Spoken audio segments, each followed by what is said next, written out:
Guys, அண்ணன் திடீர்னு வெளிநாட்டு பயணத்துக்கு கிளம்பிட்டேன் பார்த்துடுங்க. அண்ணன் என்னடா வெண்ணெய் சும்மா வெட்டியாக இருக்கிற வெண்ணெய்க்கெல்லாம் வெளிநாட்டு பயணம் கேட்குதா அப்படின்னு தான் வாய்ப்புங்க. நமக்கு ஒரு சில வாய்ப்புகள் அமையும் போது அதை பயன்படுத்திக்கிடணும். ஒரு அவசர கதியில் இந்த வாய்ப்பு அமைஞ்சுது, அதனால் நம்ம வெளிநாட்டுக்கு போயிட்டுருக்கேன்.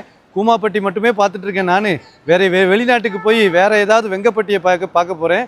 நம்ம போகிற நாட்டில் இருக்கிற எல்லா பட்டியையும் உங்களுக்கு நான் வீடியோ எடுத்து காட்ட போகிறேன் பார்த்துருக்கேன் என் ஸ்டைலில்.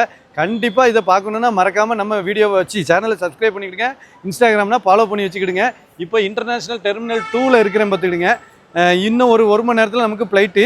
இந்த ஃப்ளைட்டில் ஏறி அடுத்த நாட்டுக்கு ஒரு 1.5 மணி நேரத்தில் போய் இறங்கிடுவோம். அப்போ பார்த்துக்கிடுங்க, பக்கத்தில் ஏதோ ஒரு நாடு தான். எந்த நாடுங்கிறத அடுத்த வீடியோவில் கண்டிப்பாக சொல்லிவிடுவேன். அதனால் ஸ்டேட்யூண்டாக இருங்க. மன்னிச்சுக்கிடுங்க. மற்ற விஷயங்கள் எல்லாமே நம்ம லடாக் ரைடு, ஊட்டி ரைடு எல்லாமே அந்த வேலை போய்கிட்டே இருக்குது. நீங்கள் யாராவது என்னை கான்டாக்ட் பண்ணணும் அப்படின்னா வாட்ஸ்அப்பில் கான்டாக்ட் பண்ணுங்கள். ஒரு பிரச்சனை இல்லை. வாட்ஸ்அப் எப்போவுமே ஆனில் தான் இருக்கும். நான் பேசிக்கிட்டு தான் இருப்பேன். மற்றபடி கால் பண்ணி பேசுகிறது மட்டும் கொஞ்சம் கட் ஆகும். வெளிநாட்டுக்கு போனால் ஒருவேளை அந்த சிம் வாங்கினாச்சுன்னா அதுலேயும் கான்டாக்ட் பண்ணுறேன். சரிங்களா? போய்ட்டு வரட்டா? பாய்.